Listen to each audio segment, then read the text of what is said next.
All right. So I did this Bible study a little bit differently. We're going to basically read the passage actually at the end. And it's literally only 3 verses. So it's in 2 Samuel 21, 15 through 17. Okay. Let me see if I can. I'm trying to get it to where I can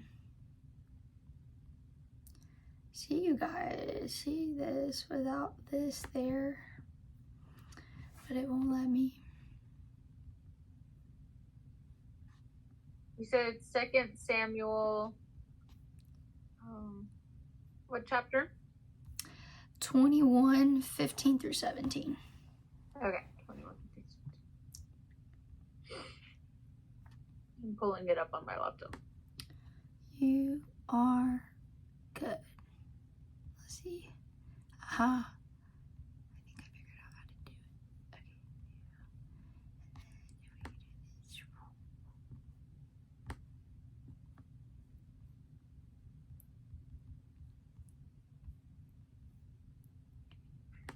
You let me know when you're ready.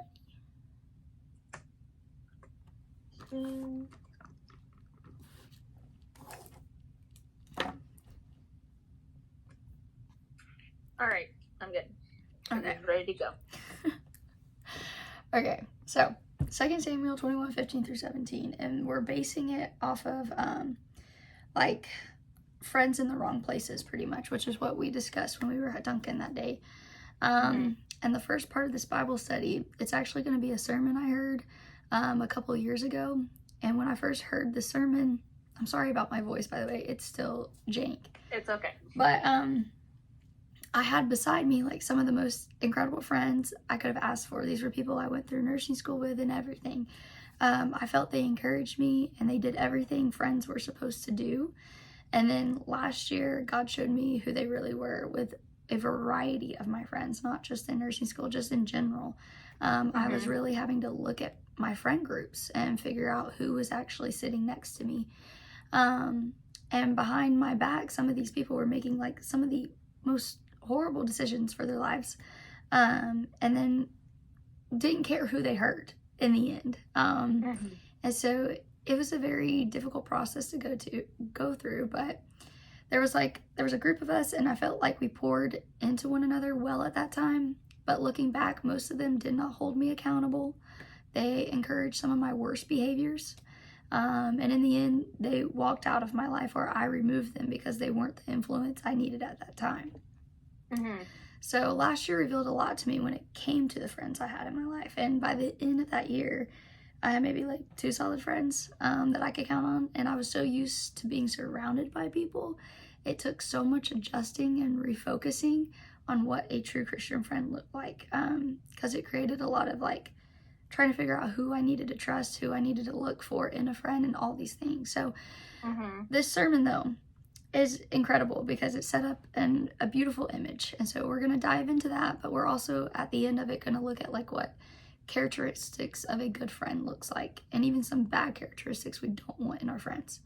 So the sermon started off with 3 chairs on their stage, and each chair was like pretty close together, and he just had that image up there, and he asked us to imagine us sitting in the middle chair. And then he wanted us to reflect who was on either side of us. And we had to think really hard about it. It was like, I genuinely want you to find the best people in your life right now. Figure out, are they the ones that are going to be sitting on either side of you? And so when it comes to your inner circle, and when I say inner circle, I'm not saying be exclusive and cut people out. What I'm saying is that everyone has people on either side of them. And when it comes to your inner circle, what you need to know is it's not how many people you have, it's where do they sit. Because you can have a small group of friends, you can have a large group of friends, but it matters where you position them in your lives. So those 2 chairs on either side of you are going to be the most important chairs. And a lot of people think like your friends aren't a big deal, but your friends have such a massive amount of influence on your life, whether you realize that or not. They're such a powerful force. Outside of God, they are the most powerful force. God intended them to be that type of force. So your closest friends have more to do with who you are becoming and where you are going. You sound like them, act like them, dress similar. I find that with the friends I have now, like, we're pretty much all alike, because you all have to have some type of likeness, I guess, to kind of get along to begin with. So it's easily adopted, these behaviors. And it's not always harmless. You begin to value what they value. You start to prioritize how they do, believe in things that they do.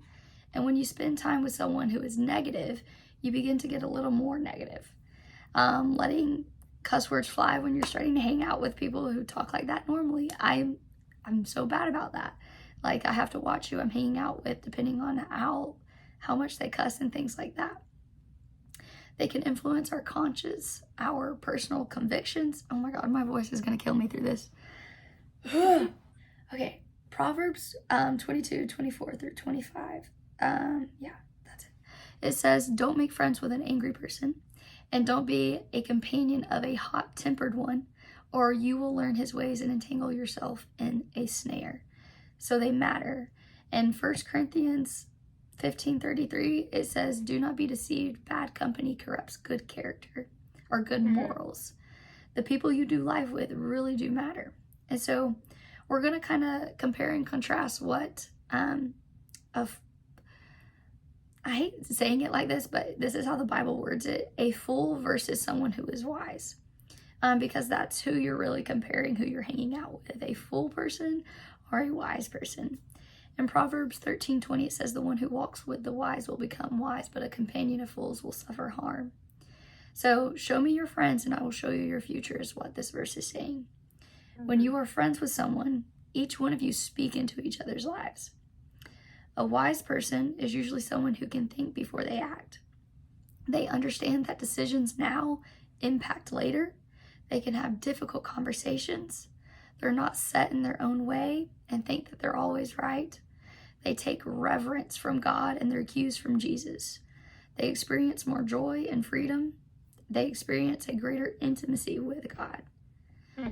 Now, a foolish person has no regard for other people. They have a limited scope of thinking. They don't see that now impacts later. They act immaturely. They are more concerned with fun rather than truth. They don't take Jesus seriously. Doing life with fools leads to more regret and complication and a stagnant faith and a stunted relationship with Jesus. So the influence of your inner circle, your friends will determine the quality and direction of your life. And so one of the images that he kind of put in our head besides the 3 chairs is, he said, imagine that we're at a beach and you're out on the water on a floaty or whatever. And then when you started in the water, you were about knee deep. Okay, you doze off, you close your eyes, and when you look up, you're not where you first started. And all it took was a few minutes. When you wake up, you realize the current had completely changed your location. The current changed your position and direction, and you didn't even know it. And then when you look up and you get perspective, you realize you're not where you thought you were or where you wanted to be. And your inner circle of friends can do that so easily. And it's right in front of your face, yet you're so blinded by the fact that you're in this friendship that you're never really going to notice that until it ends. And then in Proverbs 12:26, it says, a righteous person is careful in dealing with his neighbor, but the ways of the wicked will lead them astray. You have to have the right people in the right places in your life, and that's the point of the chairs. You have to have the right people sitting next to you. You're tying yourself to the decisions that are closest to you, and your friends are one of your closest decisions you could possibly make. And some of you might, like, a lot of people think that they're strong enough. Even my brothers, they have this coworker right now who thinks that he can, like, get his either girlfriend, friend, I don't really know the situation well, trying to get her back on the right, like, track of life because he was able to fight it and all this other stuff. But he's walking a very fine line. Because if that's his only influence and he has no other better influences in his life, he can easily go down that same path with her instead of getting her off the path she's on. And people always look at it going, no, I'm strong enough, I can do that. But think about if you're actually in the midst of a current, you're not going to be able to fight a strong current. And that's what friendships do. They're very strong currents. As they go, you go. And so with that 3-chair image, he eventually called like 3 people up on the stage. He had them sit in these chairs, and he tied their belt loops. And he had them get up.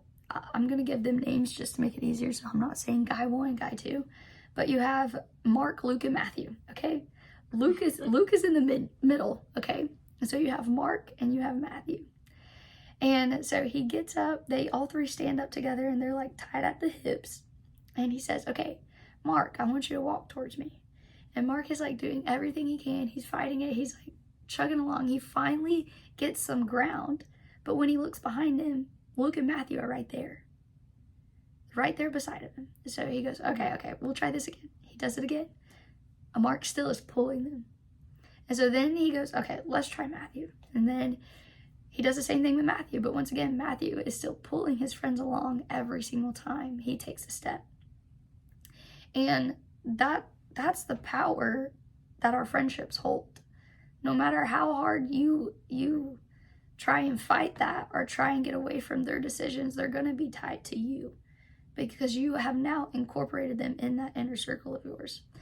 And so now to kind of go over like true friend qualities, these verses are literally all over the Bible.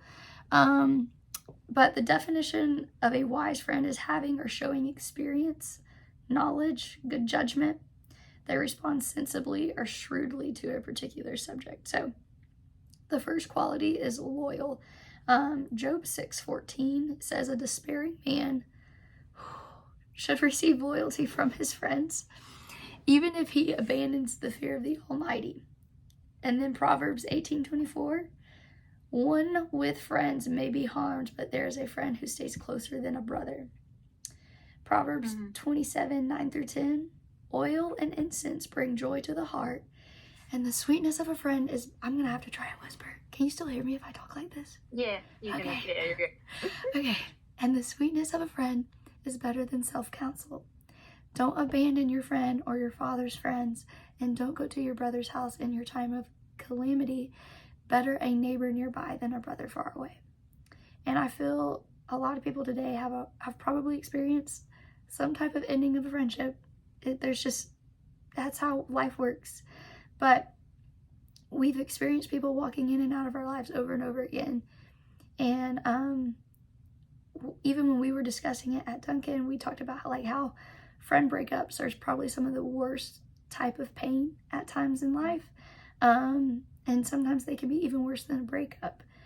And well, let's see. I'm trying to get my train of thought because I just blanked. You're good. You're going on about the qualities of Yes. Okay. But anyways, friendship breakups are probably some of the worst. And I think a lot of us, we just call it like seasonal friends, and we say they're going to walk in and out of our lives. But in reality, a true friend isn't going to abandon you. They're going to stick close to you. They're going to check in on you. And even through your roughest times, your darkest times, like in reality, they should still be accepting you and wanting to help you through it. I'm not saying carry all the burdens that you're having to carry. That's not their job. But it's their job to be there and to let you know that they are there. And I think that's just the presence of having someone there holds more power than someone may think. The second quality is accountability. So Proverbs 27:5-6 says, better an open reprimand than concealed love. The wounds of a friend are trustworthy, but the kisses of an enemy are excessive.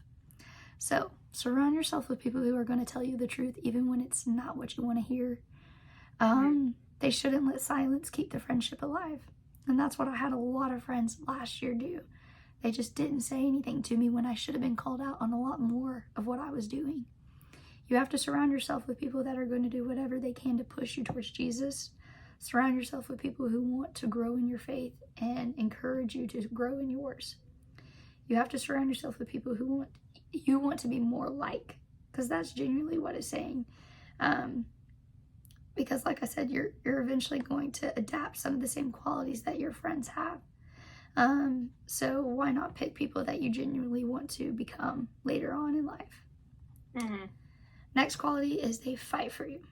Ecclesiastes 4:9-12. It says, two are better than one because they have a good reward for their efforts.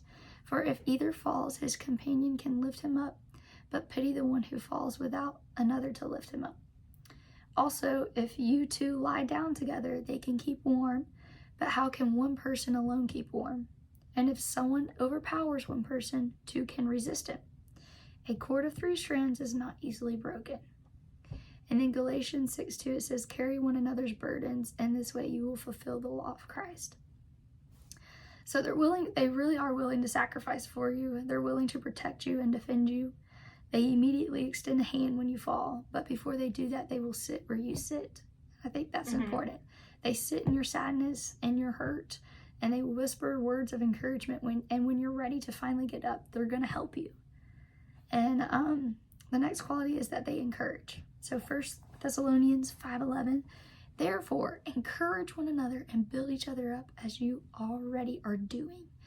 So they should speak life into you, and they should bring out the absolute best in you. And I think that kind of goes without saying, but a lot of people, I think a lot of friends use like sarcasm when it comes to encouragement and things like that in their friend groups, and it's kind of hard to, I guess, decide if that's really true encouragement or not from somebody. But next quality is they pray for you.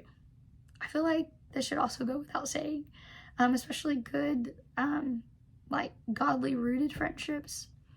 They should always be praying for you and with you and behind your back, whether you know it or not. And Job 42:10 says, after Job had prayed for his friends, the Lord restored his fortunes and doubled his previous possessions. And prayer has so much power. And that, honestly, if you never know how to help a friend, like that's the number one thing to do. Next, they invest.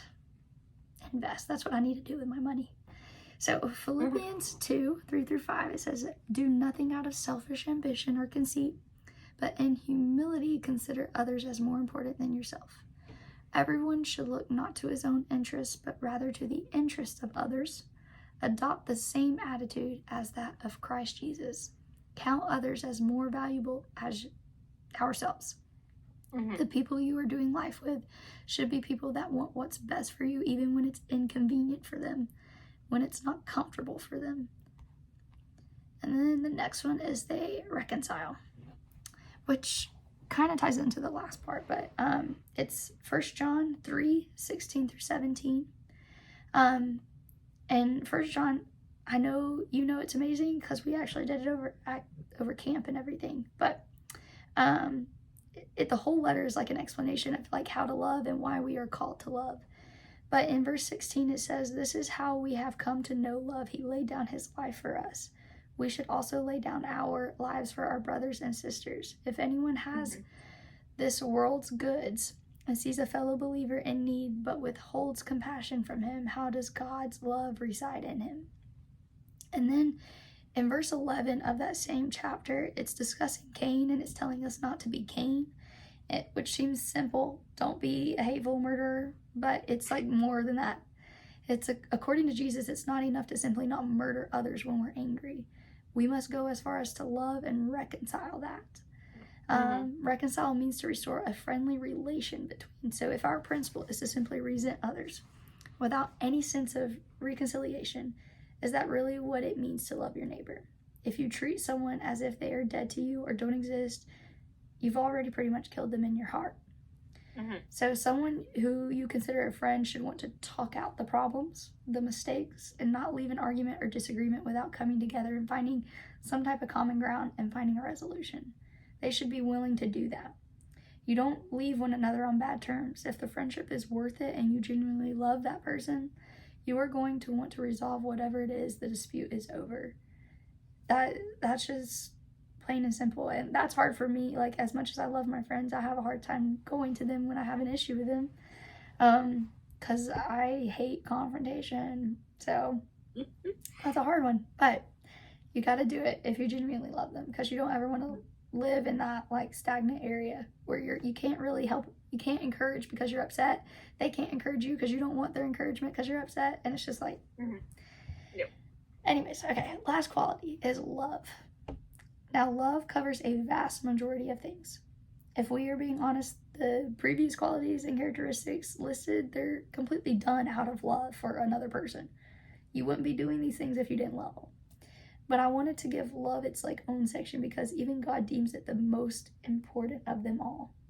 And in Colossians 3:12-15, it says, Therefore, as God's chosen ones, holy and dearly loved, put on compassion, kindness, humility, gentleness, and patience, bearing with one another and forgiving one another. If anyone has grievance against another, just as the Lord has forgiven you, so you are also to forgive. Above all, put on love, which is the perfect bond of unity, and let the peace of Christ, to which you were also called in one body, rule your hearts, and be thankful. Proverbs 17:17, a friend loves at all times, and a brother is born for a difficult time. John 15:12-13, this is my command, love one another as I have loved you. No one has greater love than this, to lay down his life for his friends. 1 Peter 4:8-10, above all, maintain constant love for one another, since love covers a multitude of sins. Be hospitable to one another without complaining. Just as each one has received a gift, use it to serve others as a good stewards of the varied grace of God. They need to be people who love you more than they do the friendship with you. Love is an action, so do your actions show that you love them. And 1 John 3:18-19, it says, Dear children, let's not merely say that we love each other. Let us show the truth by our actions. Our actions will show that we belong to the truth, so we will be confident when we stand before God. And 1 John, I just love 1 John. But the importance of this letter, it's like he genuinely is wanting us to see love how it really should be seen. It contrasts love. To how he contrasts love is to explain what it means to hate. So you either love or you hate someone is pretty much what it's saying in 1 John. But when we think of hatred, we think of active animosity felt or expressed towards others, but that's not exactly what John is saying. John is contrasting true love with hatred. True love, Christian love, that kind of love that God has for us, the kind of love Jesus expressed on the cross, is sacrificial and it's active. It's proactive, not merely reactive. So that is the type of love you are looking for when you look for a friendship or a relationship. And in chapter 4 of 1 John, it explains a deeper understanding of God's love. And kind of how God's love is presented to us is he takes initiative. He loved first. No one else did. And he didn't even need us to love him back before he acted on it and sent his son. He didn't need that response. And some of us, we wonder, like, what makes God's love so grand and baffling? God wasn't obligated to send Jesus for the forgiveness of sin. He didn't have to do that, but he did it willingly. He takes the initiative and loves first, even if it's for people that don't love him back. God's love is not a passive love, and it doesn't act passively in us. It drives us, transforms us, and it changes us. It drives us to love one another. In John 15:13, it says, there's no greater love than to lay down one's life for one's friends. And what does that mean? Like, what does it mean to lay down someone's life for a friend? Because we're not out here being like, all right, just you kill me first. Like, we're not doing that, okay? We're at least for the most part, we're not doing that, okay? But what does it look like to lay down your life for your friends here and now? And it looks like loving others not only with words and speech, but with actions and in truth. And you can tell someone you love them all day long, but if their actions don't line up with what you're saying, they will never believe you. If you tell someone you want to hang out with them, spend time with them, then there has to be some type of effort. And we need to be doing the same too. Like, when we're saying that, we need to make sure that we're expressing that we genuinely want to and making the time for that person. So, let's see. I think I'm almost done. I don't know. So you want to find someone who loves God and lives loved. That's the most important. That's who you want to fill those seats. When we love God and understand how much he loves us, when we live loved, we have a better understanding on how to love others and love them well. Living love takes away the burden of loving others and taking on the other commandments, and it becomes a willingness to do so, not a burden. And so some of the foolish qualities we have of a friend, what I'm going to do is I'm just going to kind of list them in the verses that go with them instead of going through the verses because my voice is officially about to give out. But James 2, 1 through 4 and 8 through 9, it talks about favoritism and favoriting somebody, like a specific person like in your group or a specific group of friends over another specific group of friends. So favoritism. And then Proverbs 17:9, it says they're going to gossip. They're going to gossip whether it's in front of you or behind your back. They're going to spread rumors and they're going to do whatever. They're going to end up spreading something that separates you and someone else or separates you and them when it comes to your friendship.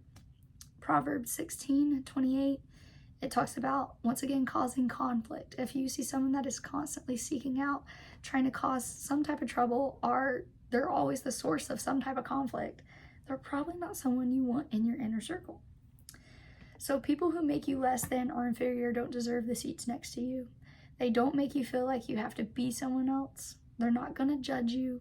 They're not consistently connected to your biggest regrets. A foolish friend also doesn't have any of the qualities we listed above. They're not loyal. They will not go out to battle for you. They will not encourage you and pray for you. They don't hold you accountable. They don't invest any time into the friendship. And when conflict arises, they rather run than talk about it. And if they don't do any of that, they're not truly expressing Christian, godly love in a friendship. And the last piece of this is asking ourselves, are we that friend to somebody else? Are we the foolish friend or are we the wise friend? I think that's important because we need to evaluate ourselves before we evaluate others. So if we don't have any of these qualities and we're not seeking to improve on any of them, then what makes any of us think that the people in the seats next to you are going to have those wise friend qualities? If we're not wise ourselves, we can't be out seeking wise friends next to us because we're not reflecting what we truly want in our friends. And there are a few stories in the Bible about friends, and one in particular, which is the passage actually, 2 Samuel 21:15 through 17. But I'm probably just gonna, let's see. Yeah.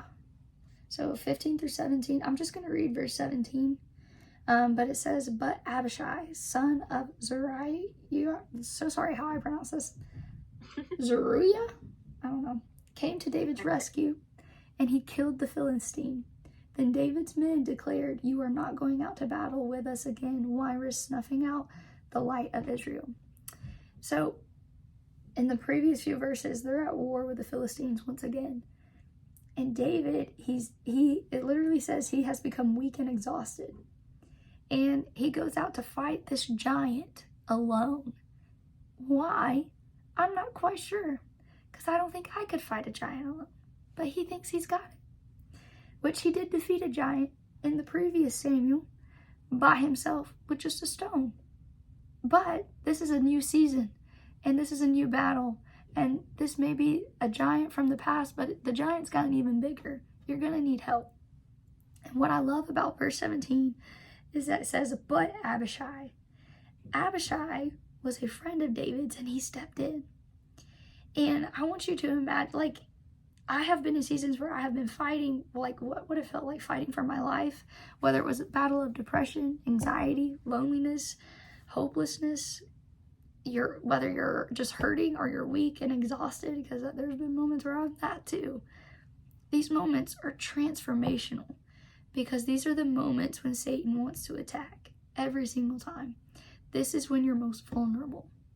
So we want to fight these battles all of our own and not let anyone help us. I am a big, I don't know why, but I push away help so fast. But that's not how God intended it. If it had not been for Abishai, David would have been dead because he was cornered by this giant. And the name Abishai means gift of God. When God sends us friends, they are meant to be treated as gifts. You should be treated as a gift, and the people in your inner circle should be treated as gifts. Abishai demonstrated loyalty, love, sacrifice, And he would, whoa, I am really struggling tonight. Okay, because why would he let his friend, the light of Israel, because it literally refers to David as the light of Israel, why would he ever let that light go out to battle by himself for the flame to just die out? He couldn't let the light, the potential that his friend had to go to waste on a battle that he should have called him to help him fight. You have to look for the Abishais in your life, and you have to be the Abishai for others. So there's 3 things. The first is I want us to be able to evaluate who is beside us. So you have to find them. If you run to the right places, you'll find the right people, I promise.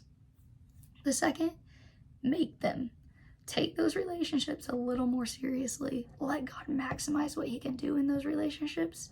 Make that time more intentional and encourage each other. The third is to move them. Just move them over, not move them out. And I'm talking about the chairs. You have to be friends with people who don't believe in Jesus. That's not what I'm saying. Because a lot of people, when we did this sermon, when he was talking about it, he was like, I want you to be friends with people who don't believe in Jesus. That's the point of Christianity. That's the point of spreading the gospel. What he was saying is that those people don't need the seats next to you, because those are the most influential spots in your life. So you have to move them over for someone who can fill that seat. Because when you are being poured into how you should, those people you move down can now be better poured into by you, because you have the right people in the right spot. Friendships matter. They should be prayed over and loved on because they all serve a purpose. And that is all I have right now.